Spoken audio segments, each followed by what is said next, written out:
Voilà, sans plus tarder, je vais prendre la Bible, je vais lire des textes. Certains, je ne vais pas les lire, je citerai les références. Ma foi, si vous voulez prendre note. Bon, vous savez qu'aujourd'hui, c'est un grand jour pour le christianisme. C'est la Pentecôte. Alléluia. C'est une fête extraordinaire. C'est de la Pentecôte que l'Église est née. Le jour de la Pentecôte que la première Église est née, Dieu soit béni. C'est pourquoi nous sommes des pentecôtistes. Nous faisons partie de cette Église. Alléluia. Alors, dans Actes des Apôtres, chapitre 1er, je lis avec vous le verset 8 à 14. Actes, chapitre 1er, verset 8 à 14. « Mais vous recevrez une puissance, le Saint-Esprit survenant sur vous, et vous serez mes témoins à Jérusalem, dans toute la Judée, dans la Samarie, et jusqu'aux extrémités de la terre. » Après avoir dit cela, il fut enlevé, et pendant qu'ils regardaient, une nuée le déroba à leurs yeux, et comme ils avaient les regards fixés sur le ciel, pendant qu'ils s'en allaient, voici 2 hommes vêtus de blanc leur apparurent et dirent: « Hommes Galiléens, pourquoi vous arrêtez-vous à regarder au ciel? Ce Jésus qui a été enlevé au ciel du milieu de vous viendra de la même manière que vous l'avez vu allant au ciel. Amen. » Bientôt Jésus revient. Il est parti, mais il revient bientôt. Il posera ses pieds sur la montagne des Oliviers, mais avant cela, il vient chercher son Église. On ira à sa rencontre dans les airs. Alléluia, c'est merveilleux. Je crois que c'est bientôt. Frères et sœurs, c'est bientôt. Non, c'est très bientôt. Soyez prêts. Tenez vos lampes allumées, parce que tout ce qui se passe sur la terre actuellement, c'est écrit. Et Jésus a dit, quand vous verrez ces choses, sachez que le Fils de l'homme est à la porte. Amen. On ne connaît pas le jour et l'heure, mais une chose qu'on sait, c'est que Jésus revient bientôt. Amen.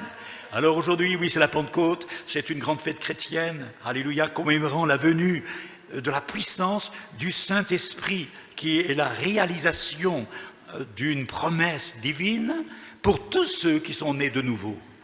Le baptême dans cet esprit est réservé à tous ceux qui sont nés de nouveau. Est-ce qu'il y en a ici parmi nous des nés de nouveau, des nouveaux convertis, hein? Alléluia. Si vous ne savez pas que vous êtes nés de nouveau, c'est que vous ne l'êtes pas, mais vous pouvez passer par cette belle expérience prochainement.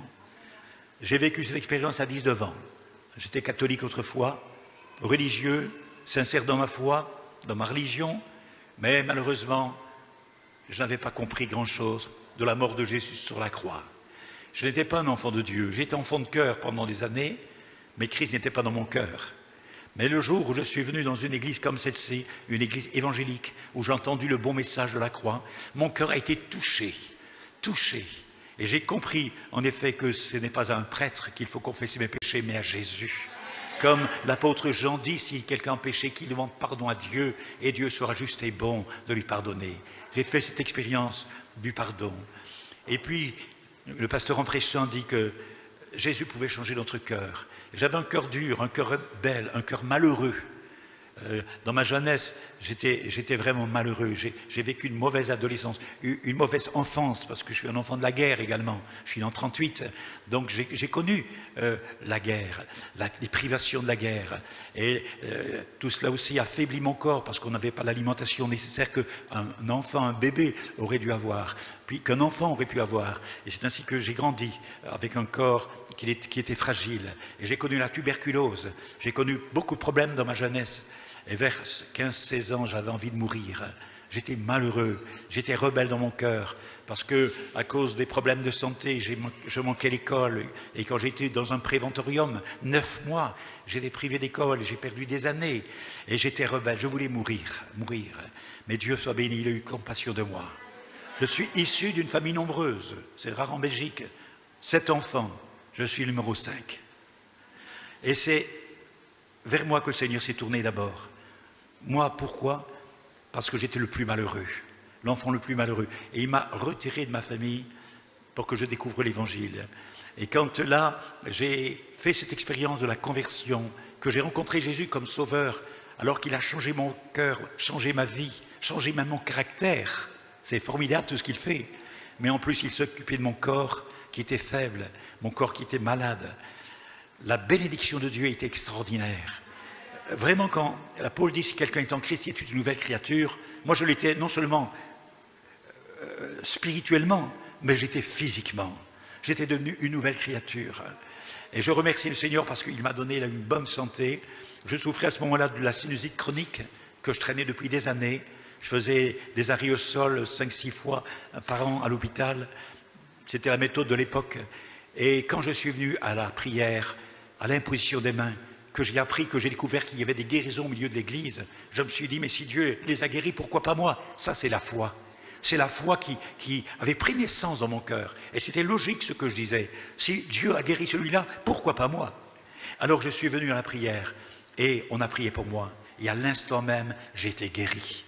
Mon nez qui était bouché s'est débouché. Le pus sortait de mon nez et j'avais besoin de mes 2 mouchoirs que j'avais pour mieux vider le nez. Et quand je suis arrivé à la maison, ça continuait, tout le pus est parti. Et plus jamais, je n'ai souffert de sinusite chronique. Je crois à la guérison divine parce qu'il m'a guéri, mais parce qu'il a guéri tant de personnes. Et c'est pourquoi, quand j'ai commencé mon ministère, j'ai commencé à prier moi-même pour les malades, comme le faisait mon pasteur. Puisque Jésus dit en mon nom, vous imposerez les mots malades, et les malades seront guéris. Alors, oui, je prêchais l'évangile, Jésus sauve, mais aussi Jésus guérit. Et j'ai commencé à prier, et le Seigneur, dans sa bonté, guérissait les malades. J'ai vu de nombreuses personnes qui ont été guéries à l'instant même. À l'instant même. J'ai vu des paralytiques marcher. Dieu soit béni. Même là, un homme qui venait de mourir. J'ai prié pour lui. Il avait perdu tout son sang. Il avait eu une hémorragie. Et il était rentré à l'hôpital. Et c'était terminé pour lui. Le médecin l'a laissé parce qu'il était à la mort. Et avec un frère, j'étais venu le visiter, on a dit non, on n'accepte pas. On a commencé à prier pour que la vie revienne, et cet homme est revenu à la vie. Dieu soit béni. Je ne voulais pas le perdre, parce qu'on n'avait qu'un musicien dans l'église, c'était un pianiste remarquable. J'ai dit, Seigneur, ne prends pas mon pianiste, ne le prends pas, on a encore besoin de lui. Le Seigneur, voilà, il a remis sur... Et d'autres, même ici en Guadeloupe, une jeune fille qui s'était empoisonnée, ici sur Basse-Terre, qui en avait ras la casquette. Elle avait entendu des choses mauvaises à son sujet. Elle n'a pas pu supporter la diffamation, les paroles méchantes que des gens disaient d'elle, et alors elle s'est empoisonnée. C'était une chrétienne de l'Assemblée de Basse-Terre. Et un jour, mardi, alors que je venais à la réunion, j'ai vu une lettre en dessous de la porte. Pasteur, quand vous aurez lu la lettre, eh bien je serai morte. Voilà, je m'empoisonne. Quand j'ai vu ça et que j'ai lu l'écriture, j'ai vu une écriture toute défaite, j'ai vu que c'était une femme qui avait écrit, et je dis, mais... Et puis j'ai vu la signature, j'ai vu son nom, que je vais taire maintenant, j'ai vu son nom, et tout de suite je me suis précipité, j'ai dit au frère Kistin, Guy, qui était stagiaire, tu t'occupes de la réunion, je vais vite là-bas. Et quand je suis arrivé, eh bien, elle était tombée, donc elle avait pris le poison, elle avait pris du Morora, elle avait pris tous les médicaments qu'il y avait dans la pharmacie, et elle était là, elle commençait à râler, elle commençait à vomir des trucs, et je l'ai vite amené à l'hôpital. Et quand je suis arrivé, tout d'abord, je me suis trompé, j'étais dans une clinique, on a dit mais c'est pas ici qu'il faut venir, c'est à l'hôpital, et puis je suis parti à l'hôpital, donc on a perdu du temps. Et quand je suis arrivé donc là, aux urgences, le médecin est arrivé et tout, il a examiné, il a dit je ne peux plus rien faire. Voilà, elle a pris du poisson. Mais je dis, mais vite, entubez là. Faites pas. Vous vous rendez compte qu'est-ce qu'on dit aux médecins, ce qu'ils devaient faire. Mais faites ci, faites ça. Mais il était trop tard. Et alors il s'en va, il la laisse là. Et je dis, Seigneur, mais c'est pas possible. Qu'est-ce pas possible? Qu'est-ce qu'on va dire dans l'assemblée? Et puis là où elle travaille, elle est bien connue. Et je lui impose les mains au nom de Jésus. Et je redonnais au poison qui s'était installé dans son corps, qui l'avait tué, d'être neutralisé. J'ai demandé au Seigneur de lui rendre la vie, que son âme ne la quitte pas, que le Seigneur lui rende la vie. J'ai prié pour elle et pendant que je priais, tout d'un coup, sa jambe a sauté et ses yeux se sont ouverts. Et elle avait un regard livide. Et là, vite, j'ai été appelé le médecin, mais j'ai dit, venez, mais elle n'est pas morte, et elle bouge, venez. Et le médecin est arrivé, et ils l'ont amené quand même ensuite pour s'occuper d'elle, et lui faire un lavement d'estomac, un lavage d'estomac, etc. Voilà, merci Seigneur. On a vécu de belles choses. Alléluia. Voilà. Alors, le Dieu que je sers et que vous servez n'a pas changé, il est toujours le même. Hier, aujourd'hui et éternellement, que Dieu soit béni. Je reviens donc à la Pentecôte. C'est un jour de fête pour les Juifs. C'était un jour de fête. Et c'est pourquoi ils étaient là, donc, à Jérusalem. La Shavuot, c'est une fête, c'est la fête des moissons. C'est là une fête en l'honneur de l'Éternel. Ils sont reconnaissants pour les premières moissons et la première gerbe de la moisson va être offerte au Seigneur. Hein? Voilà, c'est une journée d'action de grâce. Et il y a beaucoup de monde à Jérusalem. Et le jour de la Pentecôte juive, donc de la Shavuot, voici que là, les 120 disciples sont venus dans la chambre haute. Jésus leur a dit d'aller dans la chambre haute et là de prier. Et c'est pendant qu'ils seront là que Jésus va accomplir en effet sa promesse. Ils ont persévéré, ils ne sont pas découragés. Ça faisait 1 jour, 2 jours, 3 jours, 4 jours, 5 jours, 6 jours qu'ils priaient. Mais rien ne venait. Il ne faut jamais se décourager. Il faut prier avec persévérance, il faut prier avec foi. Alors il priait, et le 10e jour, pourquoi le 10e jour? Ça je ne sais pas. Quand je parierai devant le Seigneur, je dirai pourquoi il a fallu attendre 10 jours. Hein? Mais il a ses raisons qu'on ignore. Hein? Mais quand Dieu fait quelque chose, il le fait bien. Au bout du 10e jour, le Saint-Esprit est venu sur eux. Alléluia. Et vous connaissez les textes, en effet. Hein? Actes des apôtres, bien sûr, chapitre 2. Et il nous est dit comment les choses se sont passées. Verset 1er, le jour de la Pentecôte, ils étaient tous ensemble, dans le même lieu. Et tout à coup, il vint du ciel un bruit, comme celui d'un vent impétueux, et il remplit toute la maison où ils étaient assis. Et des langues semblables à des langues de feu leur apparurent séparées les unes des autres, se posèrent sur chacun d'eux, et ils furent tous remplis du Saint-Esprit. Et ils se mirent à parler en d'autres langues, selon ce que l'Esprit leur donnait de s'exprimer. Amen. Amen. Dieu soit béni. Ce qui se passe là, c'était une promesse du Seigneur. Le Seigneur a dit, et cela est consigné dans l'évangile de Jean, par exemple, au chapitre 14, verset 26, qu'il recevrait donc le Saint-Esprit. Aussi, cela a été prédit par Jean-Baptiste. Il en parle, Jean-Baptiste. Et cela est consigné dans l'évangile de Matthieu, chapitre 3, verset 11. Et puis cela a été prédit avant lui, par Joël, le prophète Joël. Hein? Dans son livre, Joël chapitre 2, verset 28, je répandrai mon esprit sur toute chair, alléluia, vos fils, vos filles prophétiseront, etc. Hein? Vous connaissez cela. Alors, c'est vrai que le jour de la Pentecôte, ils étaient donc là réunis et ils attendaient donc cette puissance. Vous avez remarqué, voici, le Seigneur leur dit en effet, alors qu'ils étaient eux, je vous ai annoncé ces choses car Jean baptisait d'eau, mais vous, dans peu de jours, vous serez baptisés du Saint-Esprit. Alors, il leur dit, mais au verset 8, au chapitre 1er des Actes, mais vous recevrez une puissance, le Saint-Esprit survenant sur vous. Le Saint-Esprit, c'est une puissance.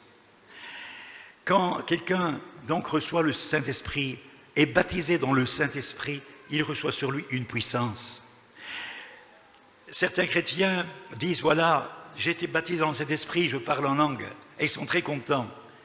Et moi aussi, je suis content quand ils parlent en langue, c'est très très bien. Mais ne recherchez pas le baptême dans le Saint-Esprit pour parler en langue.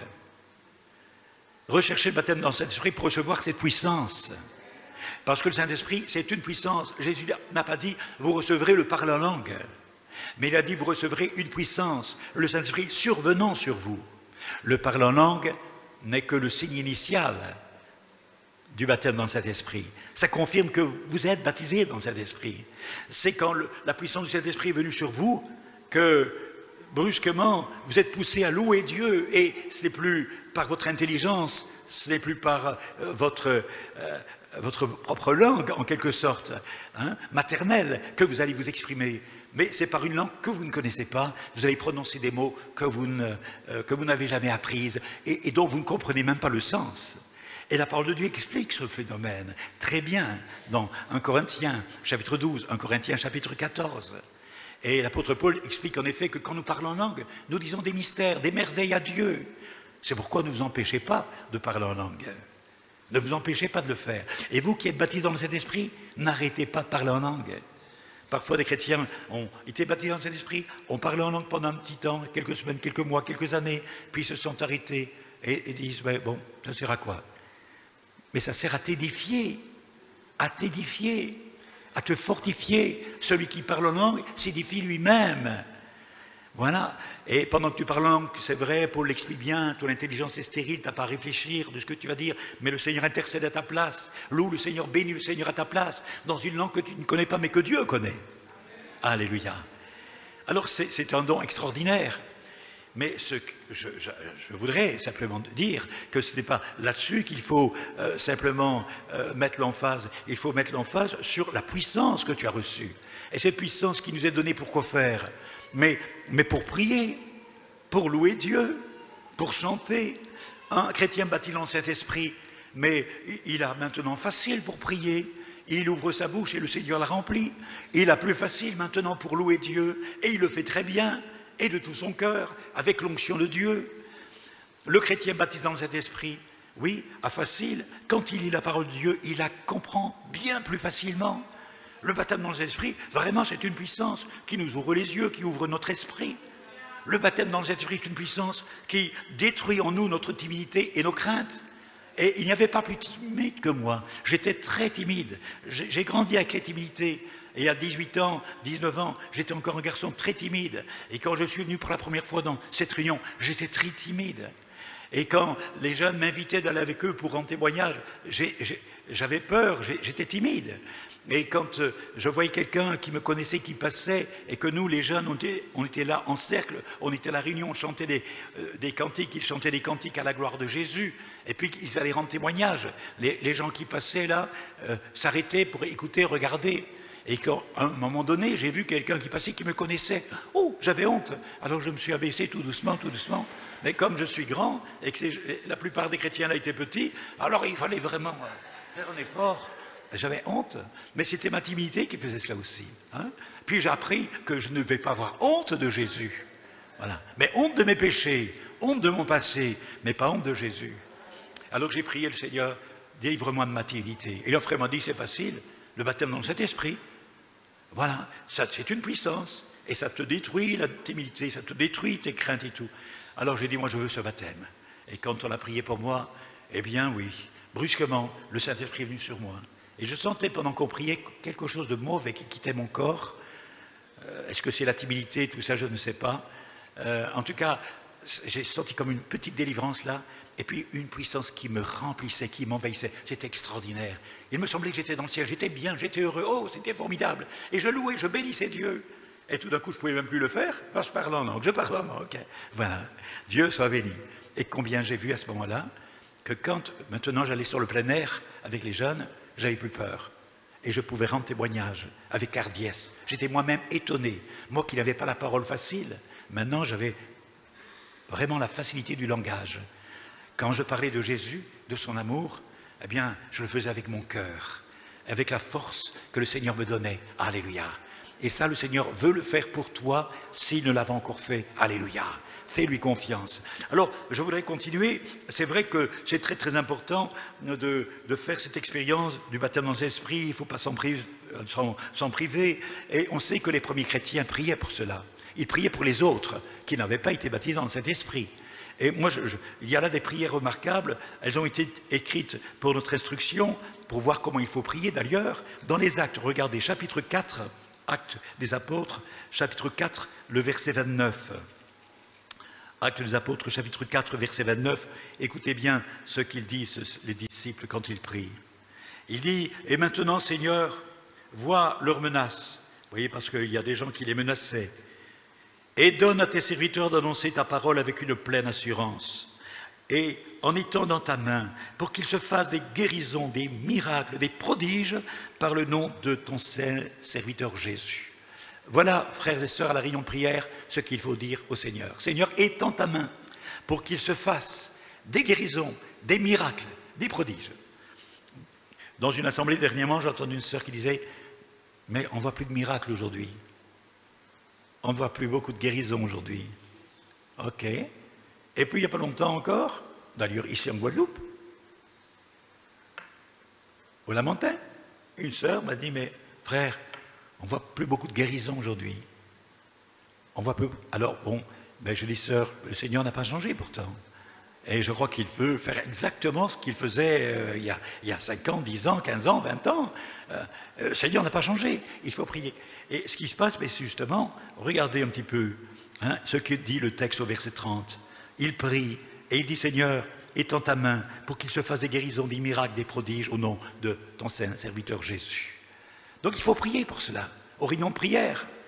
On prie pour notre belle-mère, nos enfants qui ne sont pas convertis, on prie pour ceci, on prie pour, pour ceux qui nous dirigent, et c'est bien, tout ça c'est bien.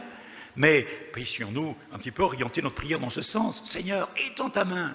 Alléluia. On parle du réveil. Il y a eu un réveil en Guadeloupe en 69. Seigneur, et ce réveil, il a poursuivi son action. Et peut-être même, il y a eu un essoufflement. Toujours quand il y a des réveils, souvent ça se passe. Il y a eu un essoufflement. Mais il faut réagir. Il ne faut pas accepter que la flamme s'éteigne. Dieu a dit, je n'éteindrai même pas le lumignon qui fume. Alléluia. Alors puissions-nous, frères et sœurs, continuer à prier et demandons au Seigneur, parce que les guérisons, ça mène des gens. J'ai commencé mon ministère comme ça. Des guérisons, des miracles qui se sont produits. J'étais tout jeune, j'étais même pas pasteur. J'étais même pas encore un stagiaire, j'étais un jeune évangéliste de l'église parmi les jeunes. Et on a vécu là des choses extraordinaires. Alors que je prêchais après la prière, j'ai prié là pour un enfant qui avait 4 ans, qui n'avait jamais marché. Et pendant qu'il était dans les bras du papa et que je priais, l'enfant a sauté dans les bras du papa. Et moi-même j'étais étonné parce que mes mains étaient sur la tête de l'enfant. Je sentais que mes mains s'étaient levées et puis ouvrir les yeux, qu'est-ce qui se passe? L'enfant était tombé sur ses 2 pieds, il est passé en dessous des jambes écartées de son papa et il s'est mis à courir vers sa maman en disant « Maman, ma maman !» Un miracle extraordinaire. Une femme, le même soir, une femme dans une chaise roulante, paralysée, elle avait été trépanée, tout le côté droit paralysé, elle avait été à Lourdes, elle invoquait Marie pour sa guérison, et rien ne faisait, les médecins ne pouvaient plus rien faire. Les frères, les 2 sœurs qui s'occupaient, c'était 2 sœurs, ont amené la chaise roulante là devant moi pendant que je prêchais. Mes yeux sont tombés sur elle, le Seigneur a dit, je vais la guérir. Alors j'attendais, j'avais hâte de finir ma prédication pour les prier pour elle. Donc j'ai prié d'abord pour les autres, et puis je suis arrivé près de cette femme et je lui ai imposé les mains au nom de Jésus. Maintenant, lève-toi. Elle ne savait pas, elle essayait, elle ne savait pas. Elle était paralysée. Alors moi j'étais frustré, j'étais pas content, intérieurement. Et de nouveau je lui impose les mains. Au nom de Jésus, lève-toi maintenant. Au nom de Jésus, je chasse la paralysie. Et elle essaie encore. Et alors à côté, il y avait 2 sœurs qui étaient tellement gentilles. Ils ont voulu lui donner un coup de main. Et chacune, ils ont pris en dessous des bras pour la lever. Et quand j'ai vu ça, j'ai été choqué. J'étais outré. J'ai dit, mes sœurs, qu'est-ce que vous faites? Oh, les pauvres. Qu'est-ce qu'elles avaient fait de mal? Et vous lui donnez un petit coup de main. Mais moi, je pense qu'on ne doit pas donner un coup de main à Dieu. Il est capable, lui-même, de relever les malades et les paralytiques. C'était ma foi d'un tout jeune, d'un tout jeune évangéliste. J'étais même pas encore stagiaire. Au nom de Jésus, lève-toi. Les sœurs, les pauvres, elles sont retirées. Et là, une 3e fois, j'ai dit, Seigneur, il faut que tu la guérisses. Il y a là une centaine de personnes. Il faut qu'ils sachent que tu es capable de guérir les malades, que tu es capable de confirmer ta parole, parce que tu as dit, voici les miracles qui accompagneront ceux qui auront cru. Mais il faut croire, il faut voir la foi. Et moi, j'y croyais, dur comme fer. Donc, je ne lâche pas le morceau. Alors, une 3e fois, je lui imposais mon nom de Jésus. Et là, quand je lui ai dit maintenant de se lever, d'un bond, il s'est levé. Et il était étonné, il a dit, mais je suis debout. Et je dis, oui, tu es debout, et tu es guéri. Et j'ai écarté les pédales qui tenaient ces jambes prisonnières. Je l'ai pris par la main. Et je sentais sa main fragile qui tremblait dans la mienne. Et j'ai entendu une petite voix qui me disait, la lâche pas, parce que si elle tombe, les gens, la lâche pas. J'ai derrière de moi Satan, et elle est guérie. Je lâche sa main. Et elle a continué à marcher. Je dis, allez, au nom de Jésus, n'ayez pas peur, vas-y, monte-la-les. Et elle est montée. Quand les gens ont vu ça, ils ont crié au miracle, ils ont pleuré de joie. C'est extraordinaire, les miracles. Mais le résultat, c'est que le lendemain, la salle était trop petite. La tente d'évangélisation était trop petite. Et qu'est-ce qu'il est sorti de tout cela? Une assemblée est née, alléluia, dans la commune de Montigny-sur-Sambre. Voilà. Et j'ai vu tellement de choses. Et quand je suis arrivé en Guadeloupe, ça a continué. Et quand je suis parti en Calédonie, ça a continué. Alléluia. Le Seigneur est toujours le même. Je suis en train d'écrire mes mémoires, en train d'écrire un livre. Le titre, c'est « Par la foi ».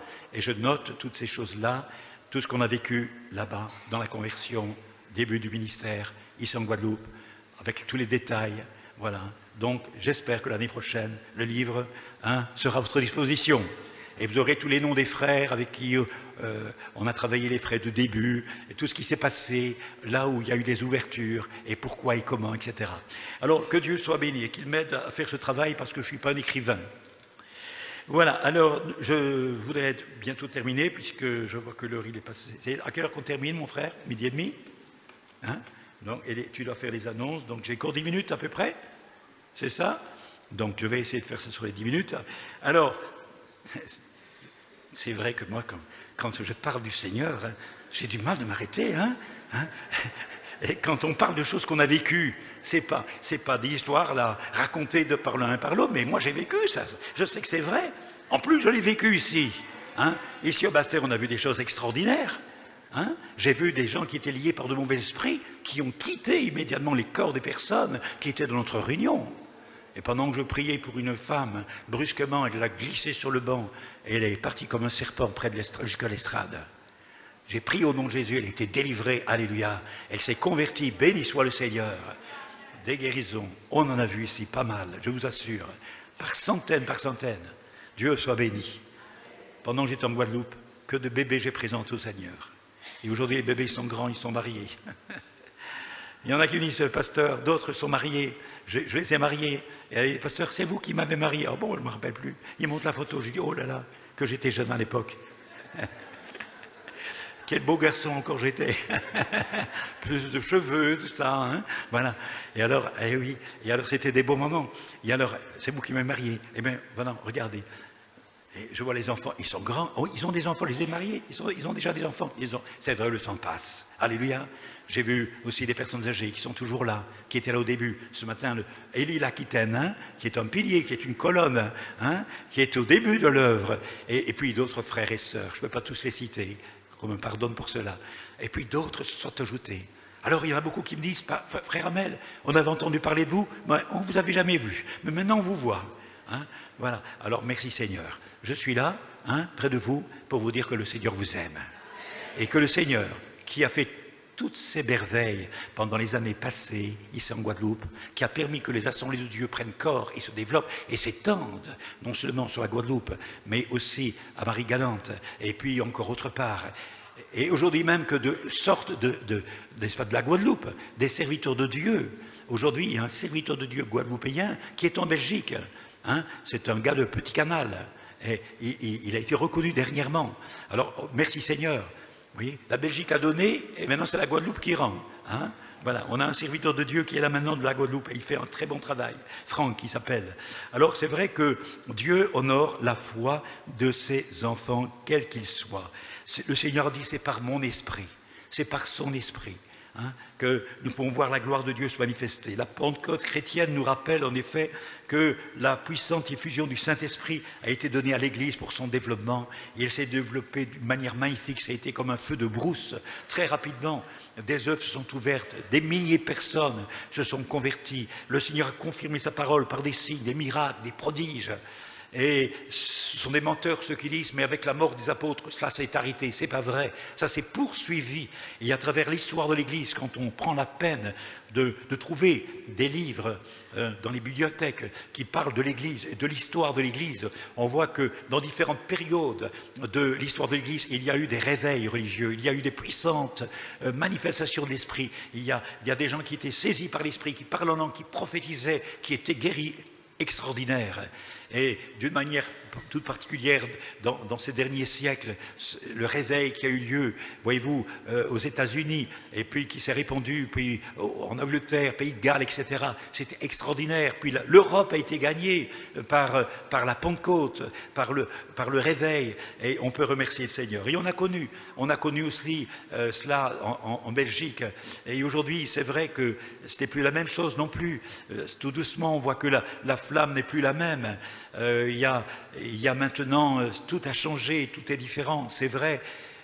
Mais on prie pour Dieu et on continue à prier pour Seigneur, envoie le réveil. Alléluia, envoie le réveil, manifeste ta gloire comme autrefois. Ô Seigneur, comme autrefois, oui, viens béni. Oui, le baptême dans l'Esprit est une réelle bénédiction. C'est vraiment un revêtement de puissance. Cette puissance est reçue, je le répète, par la foi. Tu peux recevoir le baptême dans l'Esprit simplement par la foi. On peut le recevoir à la maison. J'ai connu des sœurs qui, ici même en Guadeloupe, étaient venues à la réunion de prière pour le baptême dans l'Esprit et ne l'ont pas reçu. Mais je lui ai dit, écoutez, vous rentrez à la maison, vous louez le Seigneur, vous le remerciez et il vous baptisera à la maison. Et je me rappelle de plusieurs personnes qui m'ont dit, pasteur, j'étais dans le lit quand j'étais baptisé dans le Saint-Esprit. Alléluia. Elles ont loué le Seigneur. Et c'est vrai que la grâce de Dieu est sur ceux qui ont foi. Jésus a dit, demande. Tout ce que tu demanderas, et si tu crois que tu l'as reçu, tu le verras s'accomplir. Hein? Voilà. Donc, Actes des Apôtres, chapitre 1, verset 8, ils l'ont cru, ils étaient là à 120, ils attendaient, ils priaient, ça a duré des jours, c'est vrai. Mais quelle puissance, quelle puissance!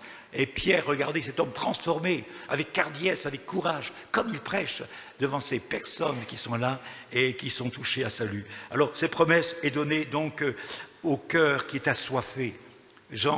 Jésus a dit, et cela est consigné dans Jean 4, 37, si quelqu'un a soif, qu'il vienne à moi et qu'il boive. Et aujourd'hui encore, on a soif de bénédiction, soif de l'intervention de Dieu, soif de guérison, soif de la gloire, de conversion, soif de voir le Seigneur agir au milieu de nous. Eh bien, Jésus a dit, si quelqu'un a soif, qu'il vienne à moi et qu'il boive. Le torrent de Dieu est plein d'eau. Alléluia. Aujourd'hui encore, il déverse sa bénédiction. Troisièmement, cette promesse, bien sûr, est accordée à ceux qui obéissent à sa parole. Et cela nous est rappelé dans Actes 5, 32. Si vous demandez au Seigneur de vous baptiser dans le Saint-Esprit, mais que vous êtes encore dans la désobéissance, vous ne serez pas baptisés. Si vous vivez encore dans le péché, que vous demandez au Seigneur le baptême dans le Saint-Esprit, vous ne serez pas baptisés. Le Saint-Esprit est donné à ceux qui obéissent à sa parole. Acte 5, 32. La Bible dit aussi que le baptême dans le Saint-Esprit est donné à ceux qui croient. Marc 5, 16. Marc 16, 16. Voici les miracles qui accompagneront ceux qui auront cru en mon nom, etc. Ils imposeront les mains aux malades, ils parleront de nouvelles langues. Et enfin, cinquièmement, cette promesse est donnée aussi en réponse à la prière. Luc 11, 13. Si on demande en effet au Seigneur son esprit, eh bien, il nous l'accorde, que son nom soit béni. Alors, le baptême dans le Saint-Esprit, je le répète, est une force, une puissance qui nous donne la capacité de louer Dieu, de chanter, de l'adorer, de prier, de rendre témoignage. Vraiment, c'est quelque chose qui nous aide. Elle est indispensable, elle nous aide, Dieu soit béni. Le mouvement de Pentecôte, c'est le mouvement qui se répand le plus rapidement. Le plus rapidement, pourquoi? Parce qu'il y a une puissance derrière. Il y a une puissance derrière. Dans le monde entier, il y a aujourd'hui dans le monde entier des actions puissantes de l'Esprit, des églises de Pentecôte qui s'établissent, et toutes ces églises grandissent à vue d'œil, voilà, grâce à l'action du Saint-Esprit. Jésus a dit, sans moi vous ne pouvez rien faire. Mais il a dit aussi, je suis avec vous tous les jours jusqu'à la fin du monde. Dieu soit béni. Alors je voudrais terminer par la prière, simplement, mais avant, lire peut-être un dernier texte dans l'évangile de Luc, le chapitre 10, le verset 19, Luc chapitre 10, verset 19, où simplement le Seigneur dit ceci. Voici, je vous ai donné le pouvoir de marcher sur les serpents et les scorpions, sur toute la puissance de l'ennemi, rien ne pourra vous nuire. Amen. Je vous ai donné le pouvoir de marcher sur la puissance de l'ennemi. La puissance du Saint-Esprit est plus forte que la puissance de l'ennemi. Et quand j'étais sur le moule, j'en ai fait l'expérience, des quimboiseurs étaient venus avec leur puissance satanique pour me paralyser, pour m'empêcher de prêcher. Et l'assemblée était même sous un poids terrible. Le frère Jacques Rinaud, qui conduisait ce jour-là les chants, bégayait, lui qui a facile de parler, il sentait quelque chose qui n'allait pas, il suait des gouttes comme ça, et alors qu'il avait l'habitude de conduire les chants. Je dis, qu'est-ce qui se passe? Il dit, il y a là des personnes qui sont venues pour travailler contre l'assemblée. Ce sont des quimboiseurs. Alors je dis, écoute, je vais aller prier 5 minutes. Et fais encore un effort, chante encore un cantique. Je vais prier. J'ai été dans l'appartement, j'ai prié 5 minutes. J'ai dit, Seigneur, revêt-moi de ta puissance, renouvelle-moi de ta puissance et donne-moi autorité sur les démons. Et quand je suis descendu, j'ai vu ces hommes qui étaient là avec les bras croisés, qui empêchaient pratiquement les gens d'entrer. Ils avaient des yeux comme des hiboux. Et puis je voyais leurs lèvres qui travaillaient. Ils priaient contre moi, ils me regardaient comme pour me paralyser. Et j'ai dit au nom de Jésus, je vous demande de vous asseoir. Et ils n'ont pas bougé, ils continuaient Alors j'ai dit maintenant, au nom de Jésus, je vous ordonne de quitter ce lieu. Et en un instant, ils se sont évaporés. Évaporés. On ne les a plus vus, je ne sais pas comment ils sont partis, on ne les a plus vus. Et dans l'assemblée, alors qu'il y avait comme une chape de plomb, elle est partie. Et on a senti vraiment un bien-être incroyable. Je ne peux pas même définir, c'était incroyable. Il y avait pourtant une lourdeur, et en un instant, elle est partie. Et ce jour-là, j'ai pu prêcher avec facilité. J'ai prié pour les malades et les 13 personnes qui étaient là, je me rappelle, 13 personnes ont été guéries immédiatement, à l'instant même, alors que je priais pour elles. Et le Seigneur a continué à bénir son œuvre et la mission qu'on faisait là. Alors oui, le Seigneur n'a pas changé. Mon frère, ma sœur, tu es baptisé dans le Saint-Esprit? Alléluia. Tu parles en langue? Alléluia. Ne t'arrête pas. Continue à parler en langue parce que tu dis des merveilles à Dieu. Et en le faisant, tu t'édifies toi-même. Ce n'est pas étonnant que l'apôtre Paul a dit « Je parle en langue plus que vous tous ». Et regardez quel ministère il avait. Alors parlez en langue, mes frères et sœurs, ne vous arrêtez pas, bien sûr, de notre culte privé. Vous savez ce que dit la Bible par rapport au parler en langue dans l'Église. C'est en parlant en langue qu'il faut qu'il y ait interprétation. Enfin, bon, ça c'est l'enseignement que le pasteur apporte et vous a déjà apporté. Alors ensuite, il faut maintenant bénir le Seigneur de tout votre cœur pour ceux qui vont être baptisés dans le Saint-Esprit aujourd'hui. Parce qu'il y en a parmi nous qui ne sont pas baptisés dans le Saint-Esprit. Il y en a qui le voudraient, mais qui ne l'ont pas reçu. Et vous attendez avec impatience de le recevoir. Et pourquoi pas aujourd'hui, le jour de la Pentecôte? Hein? Ce ne serait pas beau?